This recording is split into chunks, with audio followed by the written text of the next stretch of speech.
I don't believe in magic, Wombat. But a few times in my life, I've seen things.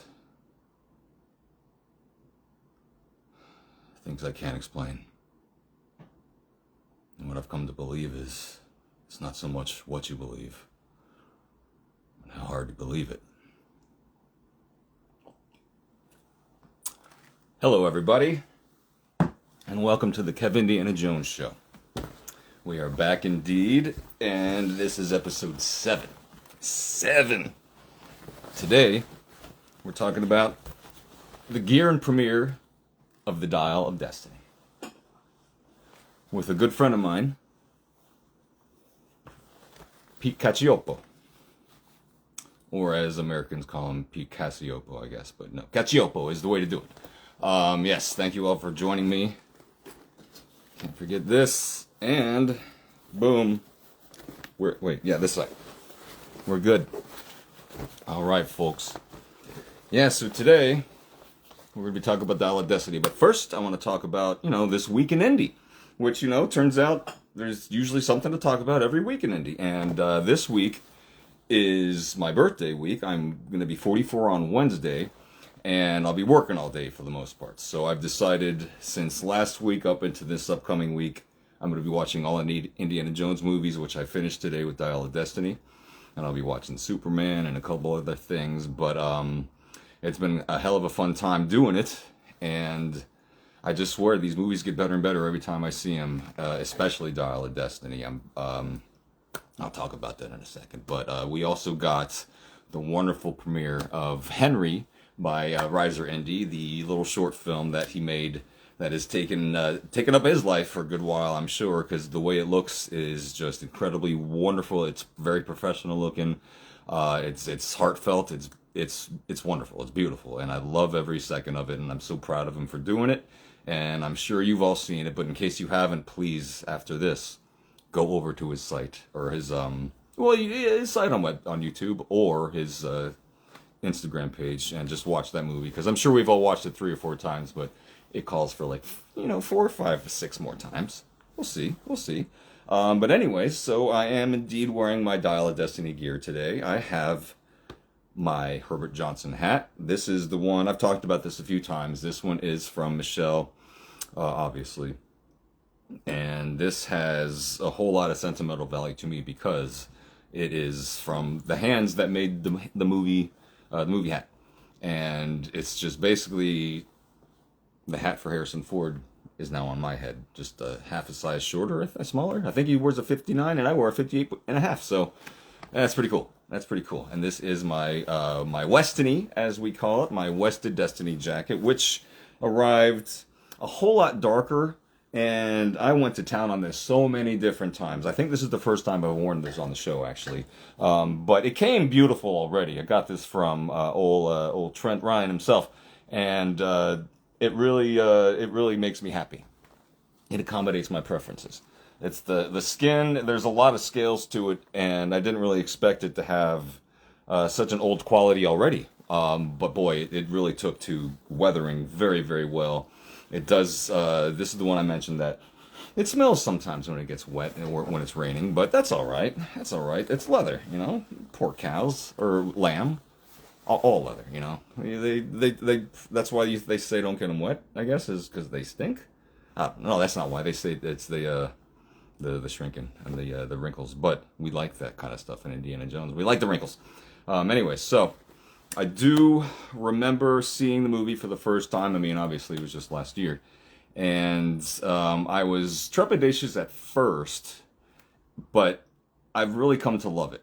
It only took 2 times. The first time, I tend to be really judgy on these movies that I love, the franchises. Anytime there's a new Star Wars or anything, comic book movie based, a lot of times the first time I see it, I'm I try to stay ahead of everything, and I just kind of think no, that's not what would happen. That's not what should happen. And then the second time I realized, oh wait, you're an idiot. You're in the audience. You're not behind the scenes. Just enjoy the damn thing. And it doesn't always happen, but it did with Dial of Destiny. I think today was the 5th or 6th time I watched it, and it really does get better and better every time I see it. I didn't really love whoops, the cross. I didn't really love the opening at first, but I've come to really, really adore it. In the theater, the first time I saw it, I think it was like the RPX thing in Regal. The de-aging didn't look that great, and that was discouraging, and that kind of put me in like a kind of mood to begin with. But I did enjoy the movie for the most part my first time. But the second time, I did go back, and I was wearing not this hat. I didn't have the hat yet, but I was wearing this shirt, I think, and went to it alone, and just had a wonderful experience with just like there was 5 other people in the audience, and we all really really loved it quite a bit, and it made me so happy to see that happen to me, because a lot of times it's disappointing when I don't come back from that feeling, when I see something that I want to love but I don't. It happens, you know. You can't make yourself like anything you don't. But luckily, that movie has come into my heart very, very well, and there's just so much amazing stuff in it that it almost makes you kind of want another one. But if Harrison Ford's done, he's done. That's fine. But boy, oh boy, it was so cool to get another Indiana Jones movie. I didn't expect it. I thought that Crystal Skull would be the final one, but it wasn't. And thank goodness for that. I know some of you like it out there. I'm starting to like it. It will be the topic of a future show eventually with someone that's watching right now. I will reveal it later. But it's not going to be for a while. But we will talk about that movie, and I will give it a fair chance. I'm not going to be coming at it from a negative angle, which is how we should all go about things. But anyway, so let's go ahead and start talking to Pete, because he has some cool stuff to talk about. He has some good gear, and he was at the premiere to the Dial of Destiny, which I wish I was there for. I saw all the pictures, I saw videos. My goodness, it was just so incredible. And let's see if he's out there. Oh, he's not. Well, I'll just milk more time. That's fine. I think he's trying to figure out how to get things going on his computer, but we'll see what's doing there. Anyway, so yeah, I watched the Dial of Destiny today, and one thing that struck me was the father and daughter relationship they almost have between Helena and Indy. That, I mean, I noticed it before, but it was just really clear to me this time that she had looked up to him growing up, because she lost her father, whether he died or lost his mind, and she kind of lost him then. He was very much into, she was very much into what Indy was all about, like his adventurous in how he was. And you can kind of see that at the beginning of the movie, if not even most of the movie, where you don't see her really progress until I guess the eel attack scene, when she comes back down. She could easily go back up without him, but she goes back down and saves him, because she realizes that's her family. That's all she's got other than Teddy, and that's just so damn cool. It's so damn cool, and the special effects, that beyond just the de-aging thing, there's so many things that I don't know if it was practical or real, and that's always a sign of a really good team of both special effects and the yay, there we go. It always messes up before. Pete, you get the first ring. Let's see if this works. See if it works right off the bat. That'd be pretty sweet. I'm not going to touch anything else, because it always messes things up. And Pete joined. Let's see the split screen. It says he joined. Can you not see me? I can hear you.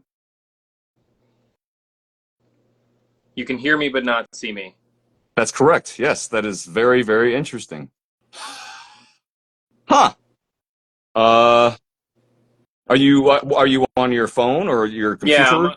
Yeah, but let me hang on. I'm gonna leave, and then I'm gonna come back in. Let me see. Oh, if they can all see you, then I mean that's really strange that I can't see you. Why the hell can't I see you? That's what a bummer. This is a new one. This is a good one. What should I any advice here, folks, on what I should do? I mean, I don't know. Well, the only thing I could think of to not troubleshoot for too long on your show is I'm on an iPad. I can jump on my phone instead and see if that fixes it. Okay. Yeah, sure. Let's see what happens, and if not, we'll just go back to this. But boy, oh boy, yeah, I do want to see this sexy bastard. Thanks. What an odd. All right, I'll be right back. Okay, perfect, cool.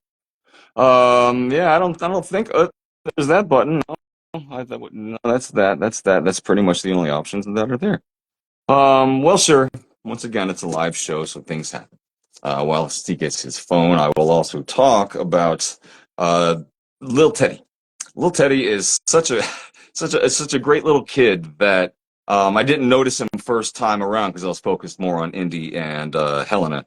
But the second time around, he was just so energetic and so fun that he very much lived up to the short round slot where there's some big shoes to fill when you're a little kid and you're the sidekick in this movie. Boy, oh boy, it was just so weird that it didn't work. But hello, everybody. It's good to have you all once again here at the Kevindiana Jones Show, episode 7, talking about gear and premiere of the Dial of Destiny. And that's really cool. Riser Andy just said that the actor was very nice in person. That makes me very happy to hear. You'll notice that a lot of times, most of the time, I don't notice or pay attention. I do, for the most part, notice, but I don't respond to the comments coming in because I like it to be a one-on-one with the guest rather than us responding to the audience. But there will be a time in which we will interact with you all, and I will do the same thing. Here we go. Let's see what happens here. It'll be a fun little thing to reveal. I haven't told anyone about it yet. Pardon me, I just burped live on the air. Go live with Pete. Make it happen. Is it turned on video? Huh? Any luck? It must be me. It has to be me. If I can't see you, why the hell can't I see you? Boy, oh boy, that's so weird. No, there's that. There's that. What a pisser. I don't know, man. As long as they can see me, I mean, I've now seen you on a laptop, an iPad, and an iPhone, and you look great on all three. Well, thank you very much. Then I'm really upset that I can't see you. I mean, I don't need to see me. Maybe if I click this up here, remove. No, I mean, I just don't get it. Well, okay, this is odd. If he really is nude, that's really going to piss me off. So one of you has to do a screen record of all this and then send it to me because that sucks. Man, okay, so this is maybe, I guess I'll just pretend I'm blind. This is kind of like a blind interview, and let's just go with it, I guess. I don't know what the hell's going on here, but yes, please, Daniel, please check that out. But so, whilst I can't see you, they all can. Tell us about your Dial of Destiny gear or props that you have. Yes. Well, I'm here in my Dial of Destiny gear. I know you think it looks great, Kevin. It's incredible, man. I believe we're wearing the same hat. Yeah. We're starting from top to bottom, made by the incredible, talented hands of Michelle. The best. I've got on a pretty special shirt because there's only a few of them out there right now. Azuma was kind enough to make like a small run of shirts for Indy 5 right before the premiere, using the fabric he'd been using for his 2023 Raiders run. Huh. And it's pretty much the same shirt and fit as the Raiders, just no pleats. Kind of hard to see, but there it is. That's really cool looking. I love his shirts. As you know, I have a few. At this point, they're kind of all I'll wear. I've had a handful over the years, but they fit perfectly. Some of the few where like I can actually wear a tie and close the neck, because I feel like you either end up with a shirt you're swimming in, or you end up with a shirt that is too small to close the neck. Okay. That's not bad. Yeah. His 16.5 lands perfectly for me. So I actually do have my dial tie on, which I know you can also not see.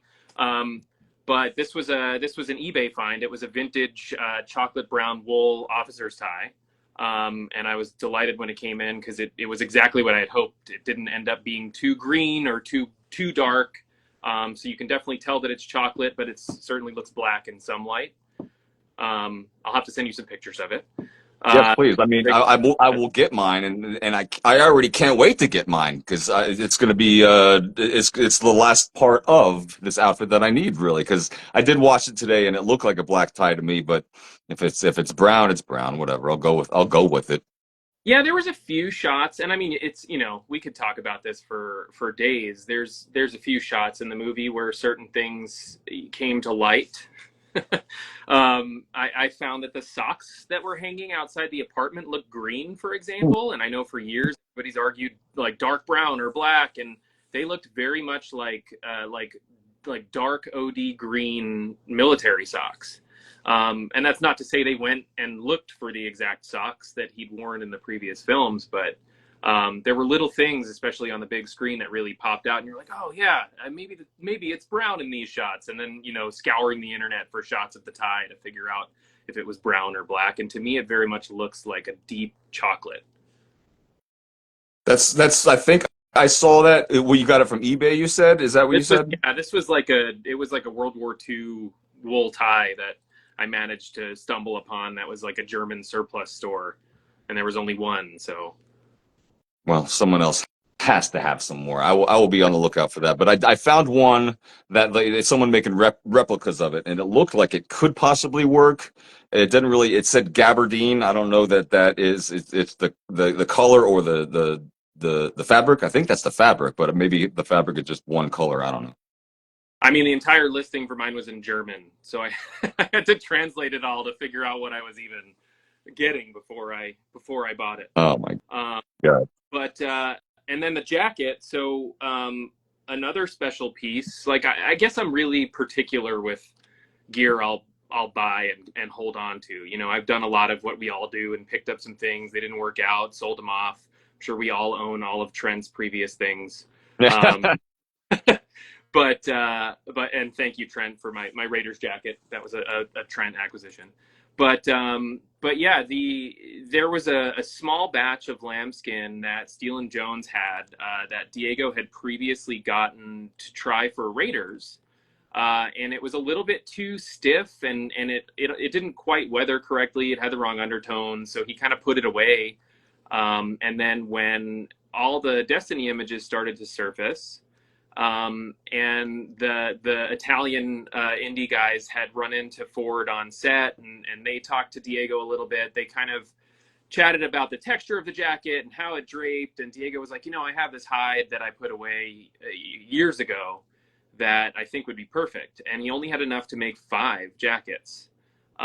So I was lucky enough to get one. And compared to the West of Destiny that I started with, this jacket's incredible, and it's every time I wear it, it gets a little bit better. The leather's definitely stiff, but starts to soften up like they all do. And he did an incredible job on it. Like it's a little hard to see the weathering in this light, but he's got the bullet hole stitch on there. He did some really nice extreme weathering on the shoulders, and yeah, it's a great jacket. And then not that you can see it, but I've got Wested trousers on right now. I think I'm going to pick up Carolian's latest wool because they look like they're the right gray for Destiny especially. Yeah. And I've got my Almonds on, and like a complete indie freak, I of course needed to change out the laces because I noticed, in terms of seeing the mannequins at D23 and at the screenings in LA that they were round. So I had to get rid of my flat laces just for you, Kevin.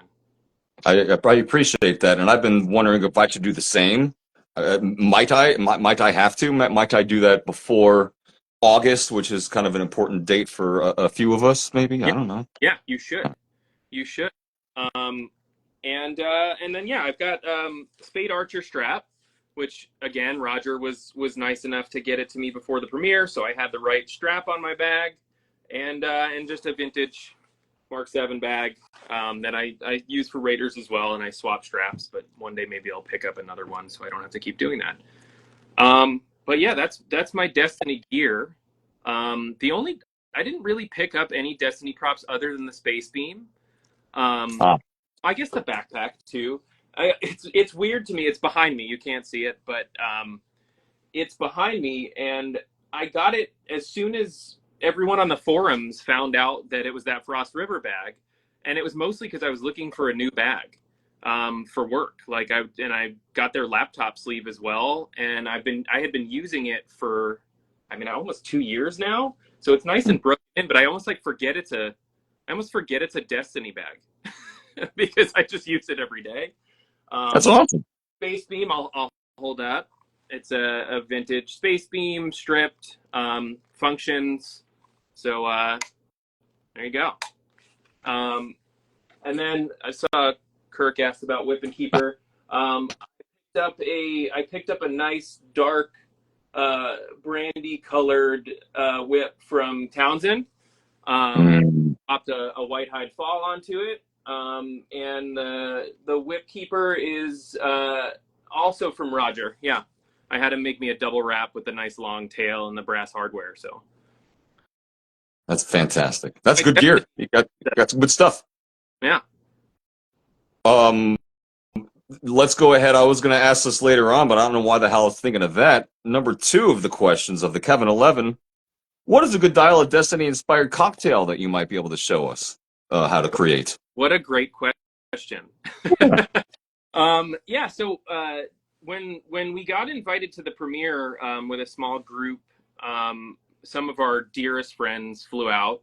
And, you know, because Trent and Kirk were going to be out and there was a big group of California Jones people that we don't always have a chance to get together because they're from other states, I had some folks over at the house and I was like, I really want to make an indie cocktail for everybody.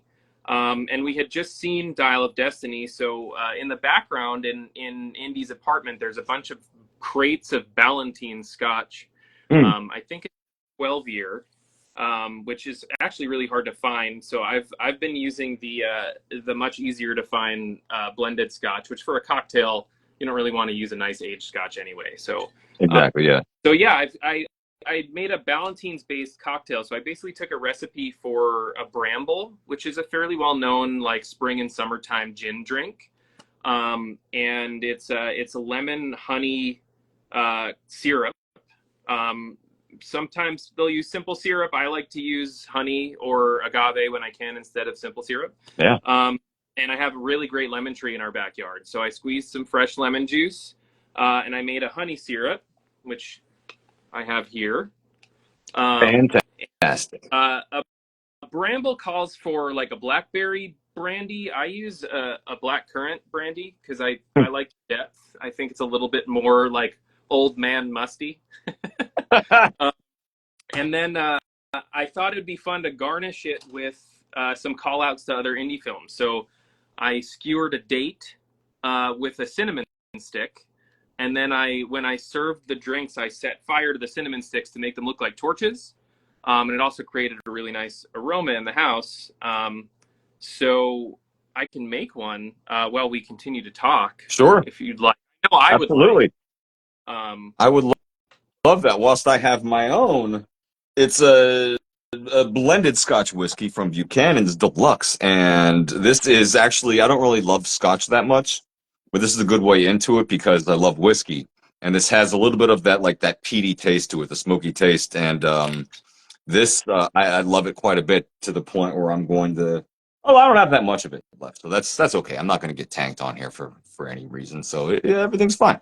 Everything's cool. So I'm making it right now. You can't see me, but I can't see anything at all but myself. This is ridiculous. I don't know why this is happening, but you know, as long as the audience can see it and you can see me, I can see you. You look fantastic as always. Thanks, pal. Thank you very much, and so do you.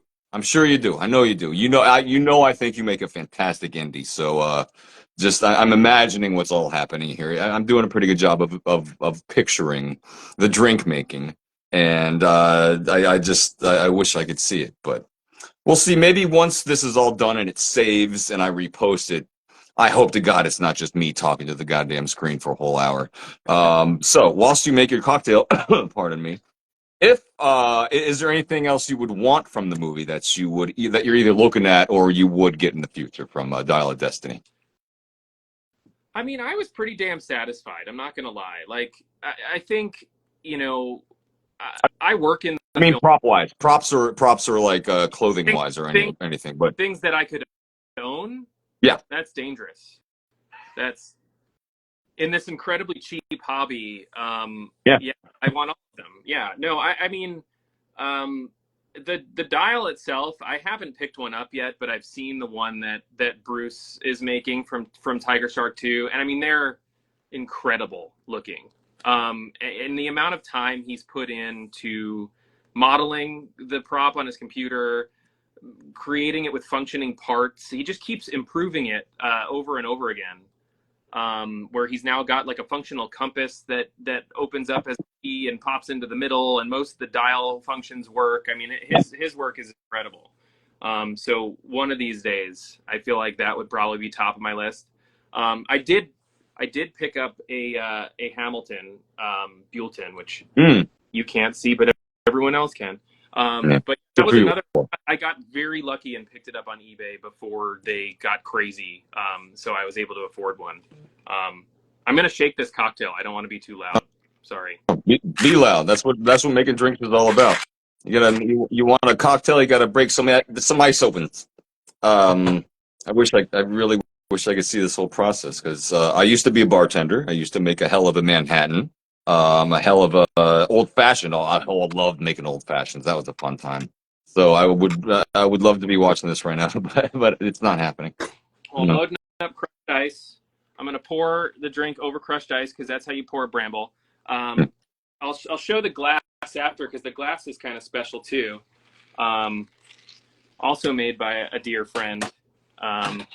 There's just so much talent in this community. Like, I mean, just the number of people out there, and a lot of them are just making things for themselves or for friends. Yeah.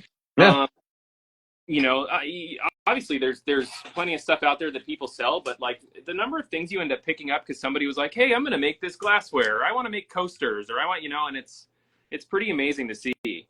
So now I'm putting the what I call the blood of Kali, which is my creme de cassis, over the top to just give it like a drizzle where you can kind of see the dark colors falling through the gold.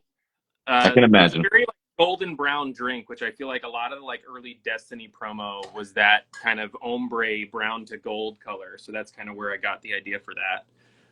It'll be resting on my Indy 5 coaster. So this was a really fun custom make from Jared William Dickey. He wanted to make coasters and glassware.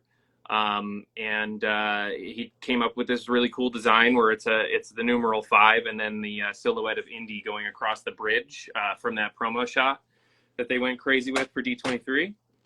All right, I'm putting my garnish on, and then I'm trying to not burn my bedroom down. So that's where I am right now. I'm going to use my Lucky Charm. Good goal. Good goal. There you go. Just get a little bit of smoke coming off of it. Cheers, buddy. There it is. Cheers to you. And I'm sure it looks delicious. I'm sure it tastes even better than it looks. The glass has the same silhouette of Indy going through the B on there. And it'll just smoke for a little bit, and you get that kind of burnt cinnamon smell. The date's in there. It's a nice, like, sweet and sour type of cocktail. That sounds excellent. That sounds perfect. I saw some comments saying that it was one of the best drinks that I think Morgan said that it's one of the best drinks he ever had. And so I am intrigued and cannot wait to try whatever in the hell that you're doing. Post the recipe for sure. Okay. Yeah. You know, when you put it up, I'll drop the recipe in the comments so that people can recreate it at home. All of these things are easy to find other than the lemons from my house. But if you knock on the door and ask nicely, I mean, I'm not going to say no. Right, yeah. It's fruit. It's what it's there for. If you had a magic ticket, I like to ask this question. If you had like a Last Action Hero magic ticket, what would you get from the movie? Like, just take, like, I'll take that real quick, thank you. What would it be? I mean, that's so hard. I'm really happy with my hat. I feel like any other indie movie, I'd probably say his hat, which I know he would not be happy about. But I think even with this jacket being like as close as I feel like I've seen, the jacket in the movie is so fascinating to look at. There's so many unique details. I just feel like absolutely the jacket is number one for me. And I'm gonna give myself a number 2, which is Voeller's watch, because I'm a big watch guy, and I mean I love Indy's watch, but I know this is fun. I know Daniel Reiser's a big watch guy too. We've talked about this a lot. I was just with him over the weekend. And like, I love the Buellton. I love that Indy finally has a watch and it's a watch we can own. But like, we all feel like it wasn't the right choice. Yeah, right? Yeah, same. I Yes. mean, I get the whole story, and I mean, Daniel, I don't need to talk about this. You just came out with this incredible short film that has the watch heavily featured, and it's amazing for anyone who hasn't seen it. Riser Indie's short film is the best indie short I've seen ever. Um, but other than the story of the connection to his father, it just doesn't feel like a watch indie would wear. And like, to me, it would be an A11 or some other like World War II famous infantry watch or pilot's watch, Yeah. or something. Um, and yeah, I'm a big watch guy, so yeah, I feel like Voeller's watch is, I think that the hand hearts are the closest you can get to them right now.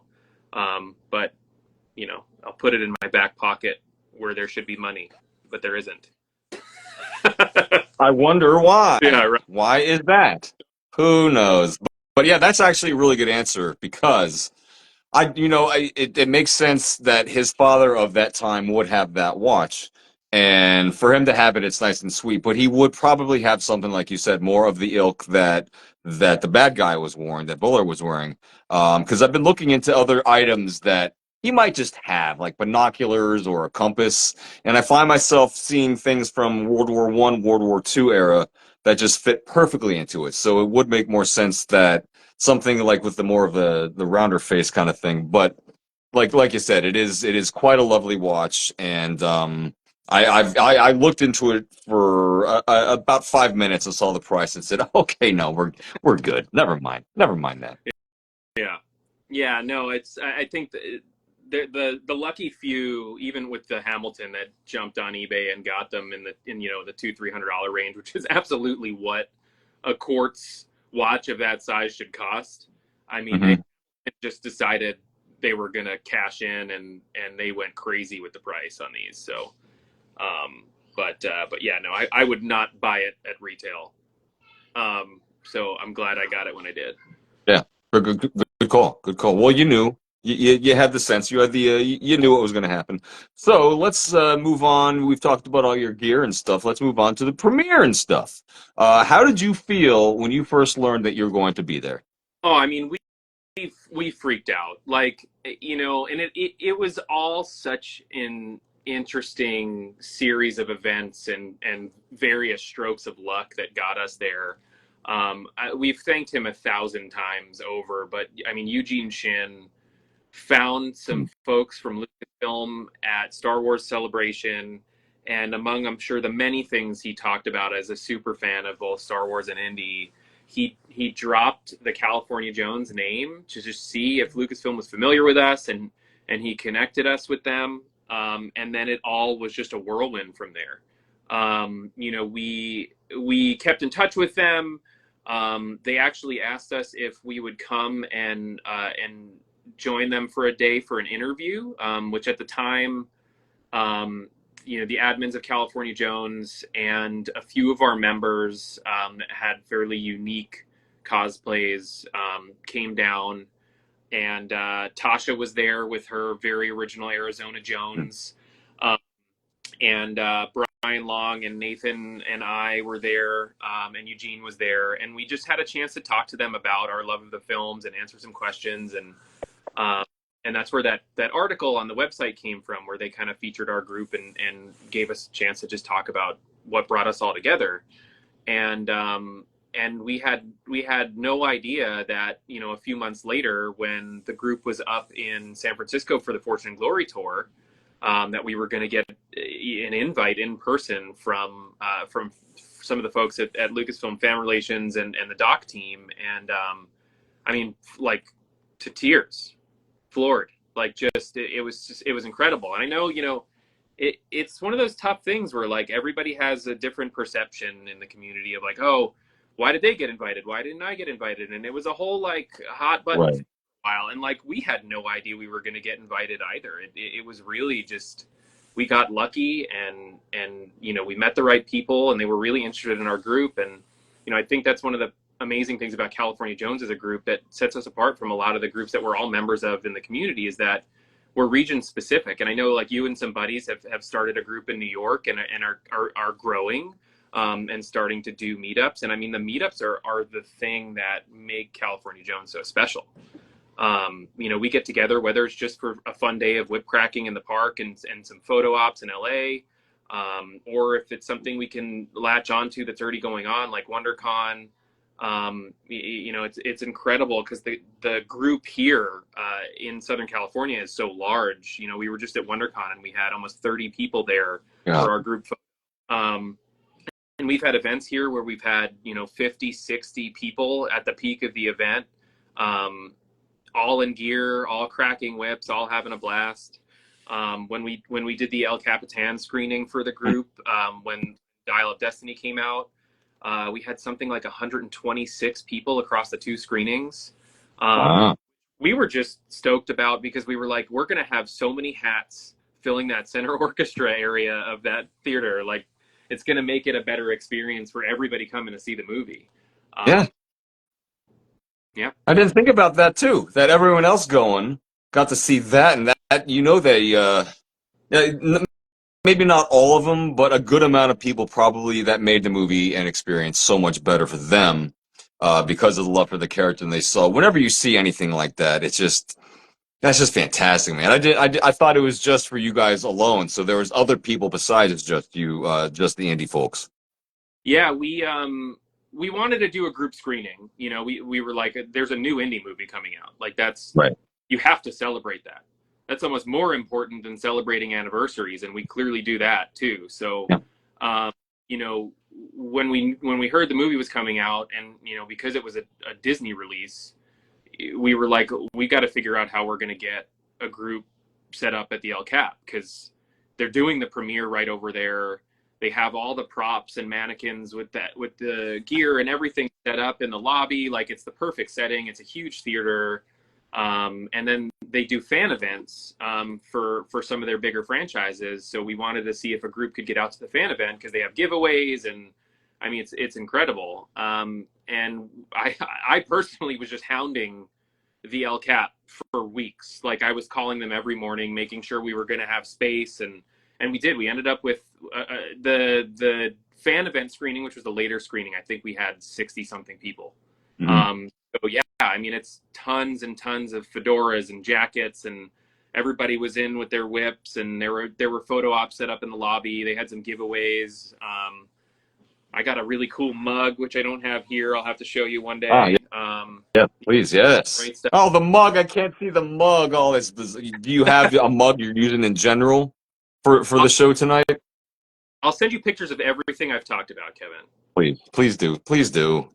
I'm just now getting a little bummed about this. I mean, I'm actually kind of enjoying this format where it's all kind of like old timey radio, like and then what else happened there, huh? But I wish I could be seeing all this shit. Who are you most looking forward to besides Harrison Ford to see at the premiere?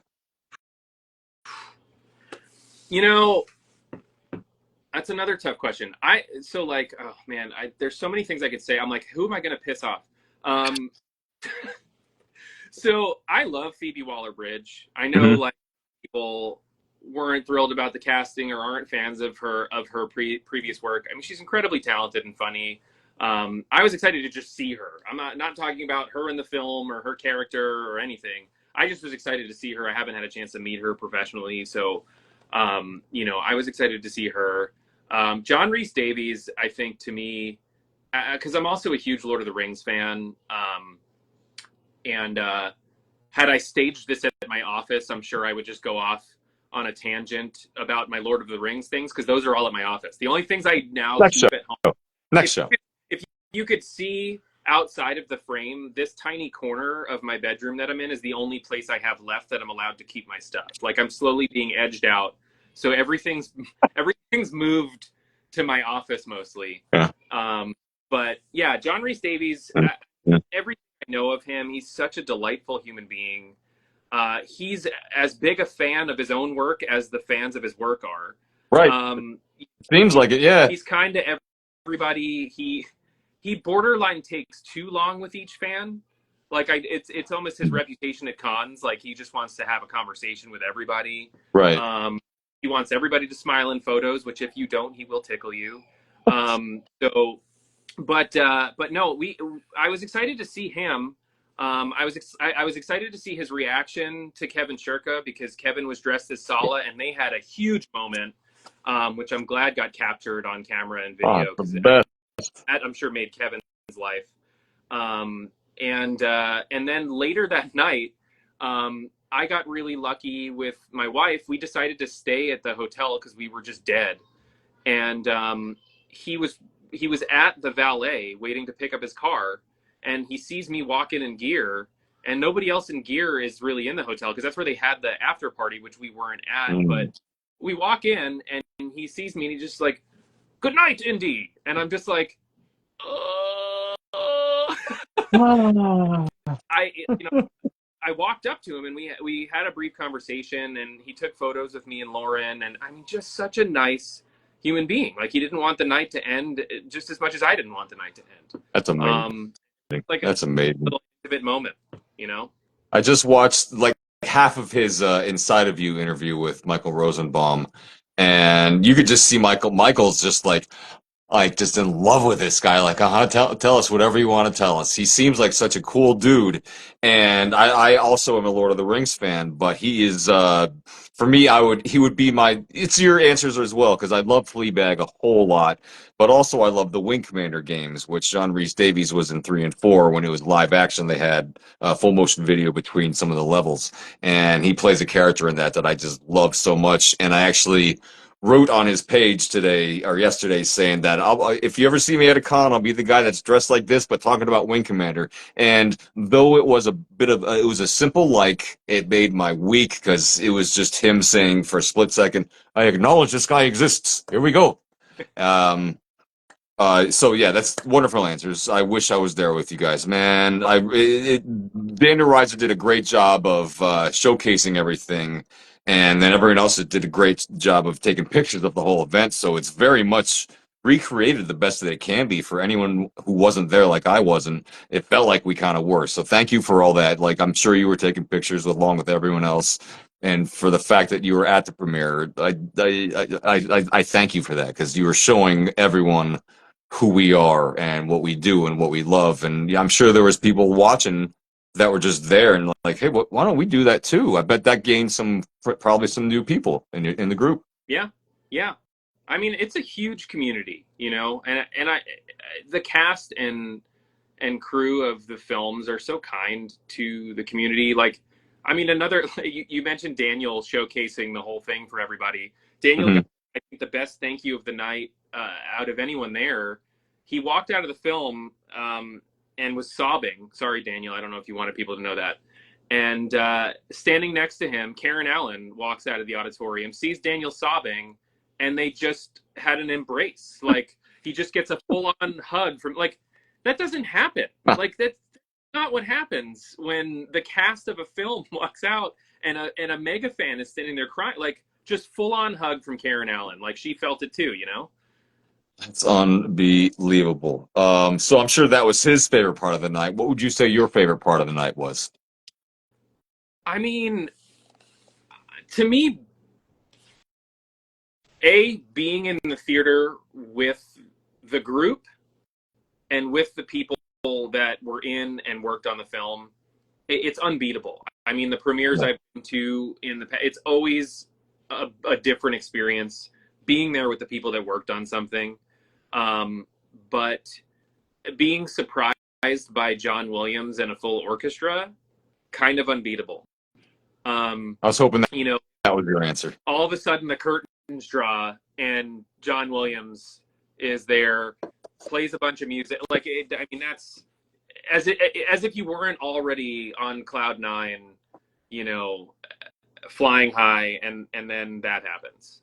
That happened. And no one knew, right? Nobody had any clue that was going to happen. It was all complete surprise for all of you, right? I'm sure Trent thought he knew. He sensed John Williams. I knew he was going to be back there. What would you say from the movie itself, watching it? I don't know how to frame this one. Just in general, watching it at the premiere, what scene stood out the most from like crowd reaction and stuff like that, for it being the first time ever viewed? What got the most response from people, if you can remember? I mean, other than John Williams being there before the movie even started, like that was Yeah. like everyone's breath was taken away. That's tough. I think, you know, the gunshot, not the prologue gunshot, the Yeah. gunshot later in the film, and Marion showing up. I think probably biggest crowd reaction moments. If I'm remembering correctly, or if I'm just thinking about what I reacted to. Hey, that works too, man. That works too. We'll frame that as that question because I kind of wanted to. I started thinking, how did he think it? How did he think it all went? But then I realized you were there for the first time any one of these people saw it. I think so. It's kind of interesting to hear. I love getting crowd reaction from the movie theater. That's one of the parts of going to a movie that I love the most when it's full and it's a respectful crowd. Just listening to a response to things, it makes you love the moments even more and remember them better. And just I can't imagine the energy that was in that theater at that night, especially because it was the last Indiana Jones movie. So I'm sure that made it all the more special, basically, all the more special for everyone. Yeah, Kirk's right. I agree. Kirk pointed out. What did Kirk? I was rambling. I didn't see. The 44 sequence, I think, got a huge applause as well. And I know he didn't mean that he wanted the movie to end there, but he said the movie could have ended there, and he's not wrong. It could be treated as like a short film in a way, like an extended short film where I might even just watch it again tonight because I watched it on Blu-ray today, and then I want to compare the quality on Disney Plus, and it works as just a like 12, 15-minute sequence. It's perfect to just pop in real quick and to say, hey, let's watch it. It's a short indie film, and I hope we see more of those kind of things, even if it's from us that make it ourselves. Yeah. Basically. So moving on to the El Capitan Theater, you said you hosted 2 screenings there when it officially opened, right? When not for the premiere, but for the official opening of it.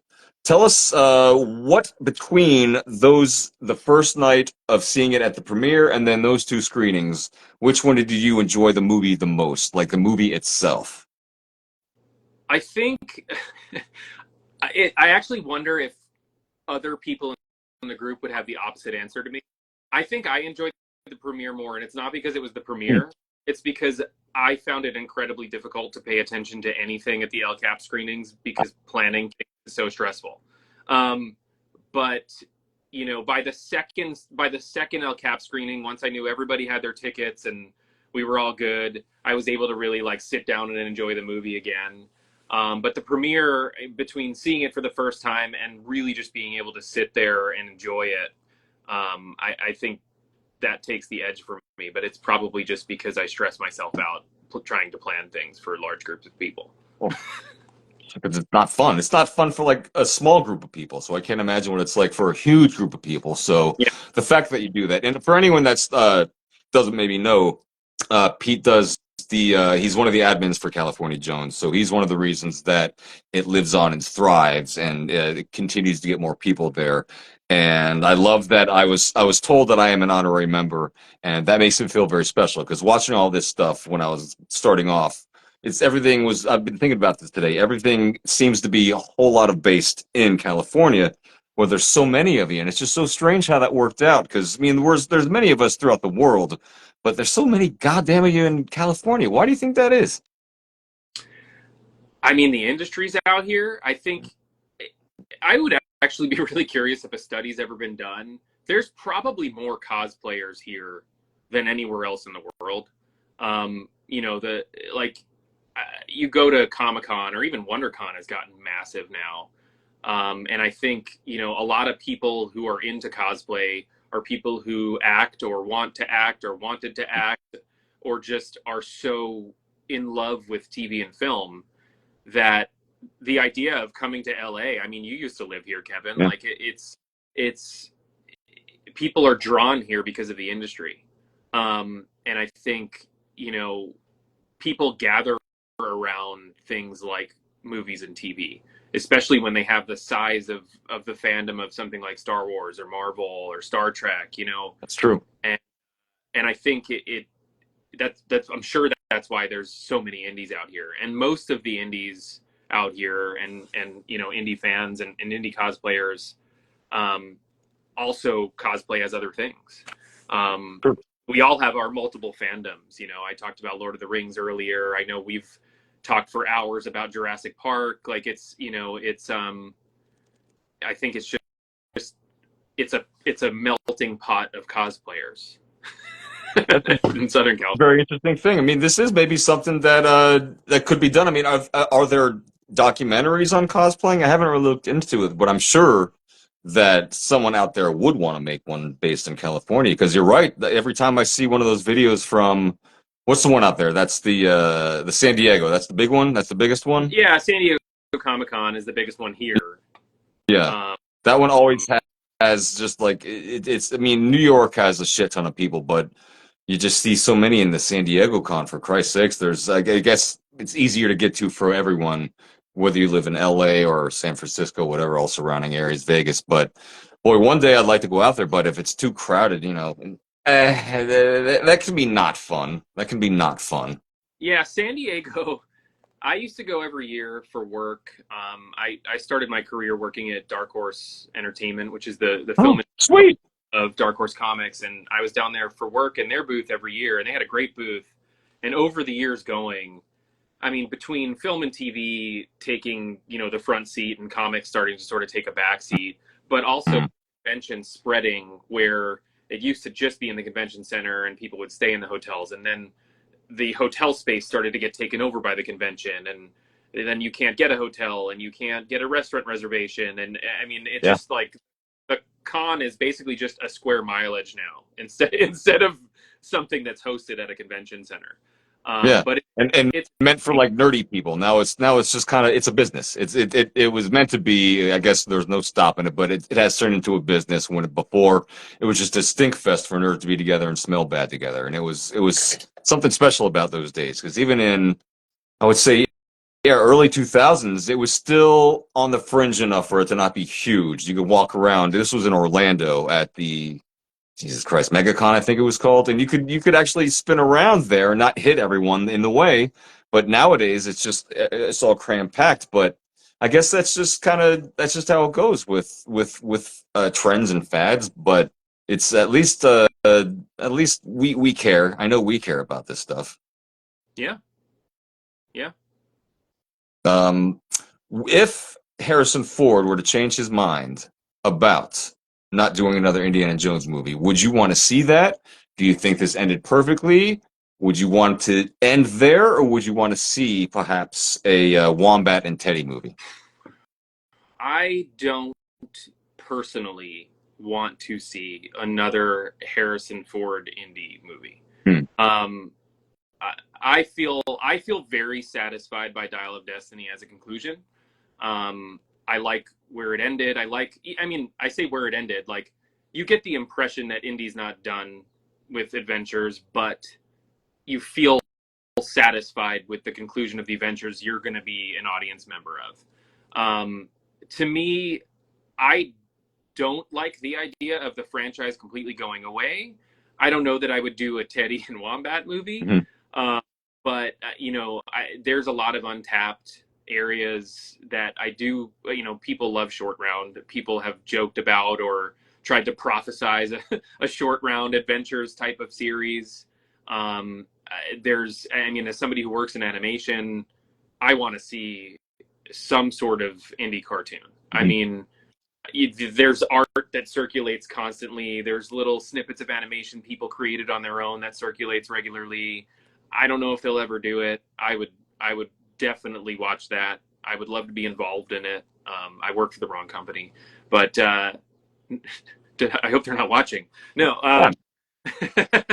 They're one of the 15. Yeah, they are definitely one of the 15 people watching this. Yeah, right.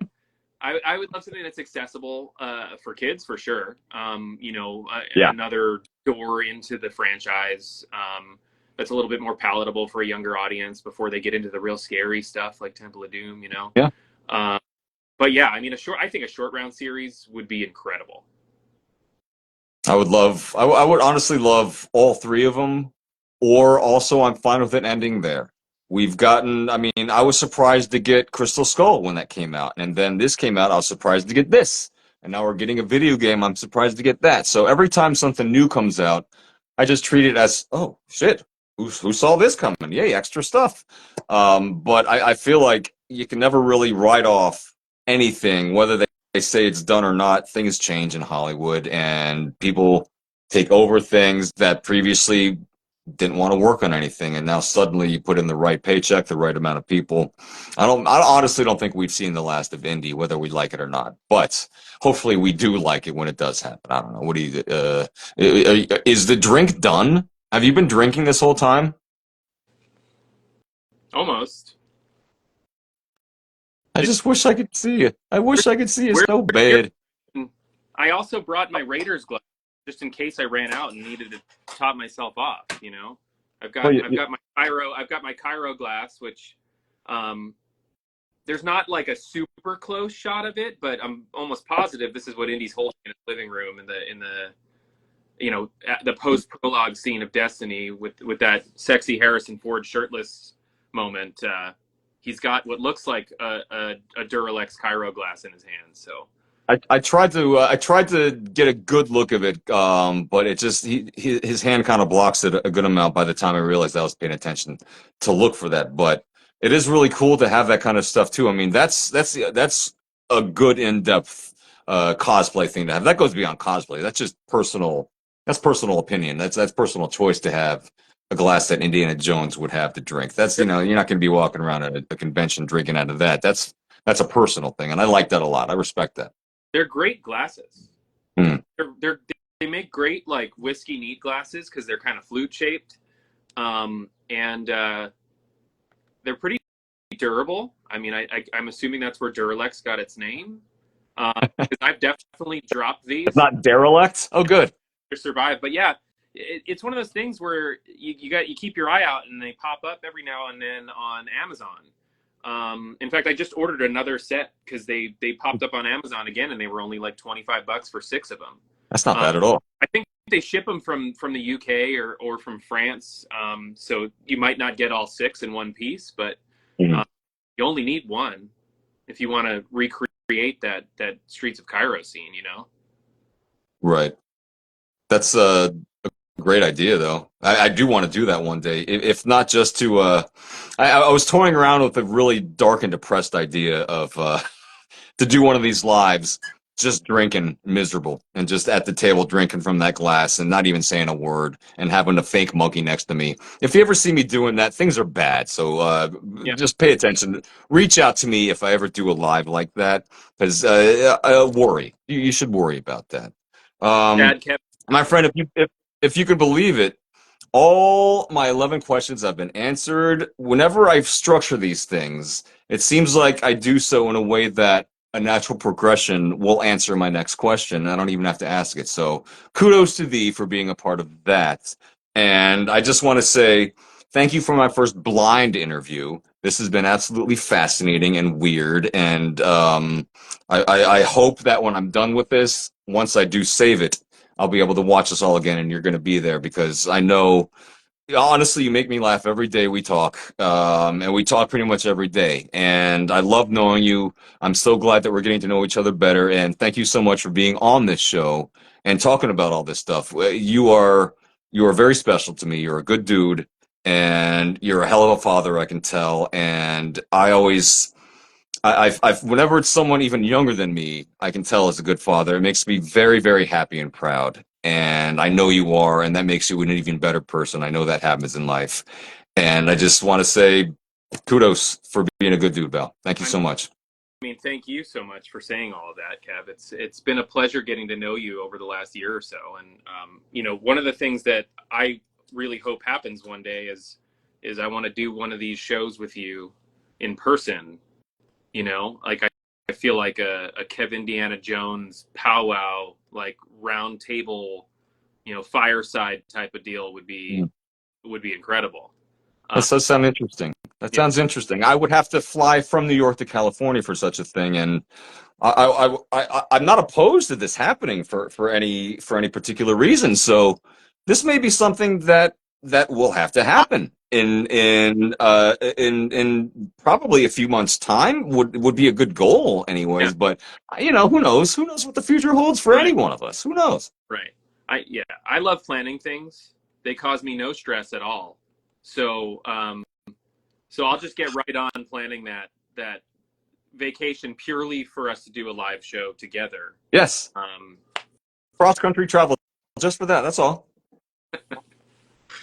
And thank you for saying all that about me being a great father, as my family's downstairs waiting for me to make dinner. And I kind of like started making it and then I just left to do this. So now I'm going to finish dinner in gear. And I it is great for you to know people who have kids, because we've all tried to talk you out of having kids. So.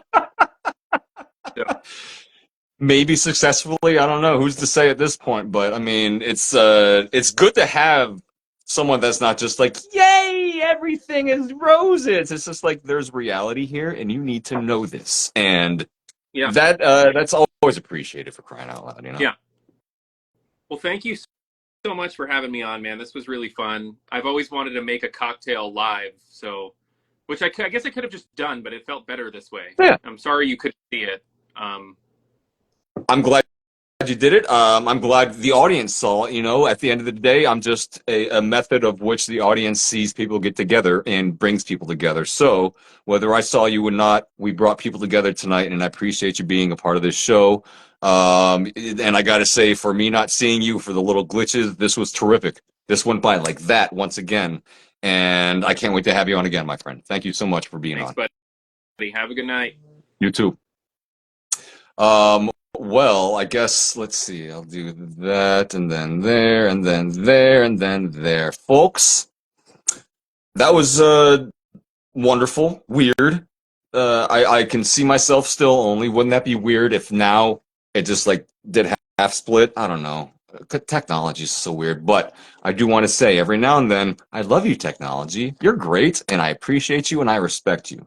For when Skynet takes over, you will be in charge of things, and I'm here for you, okay?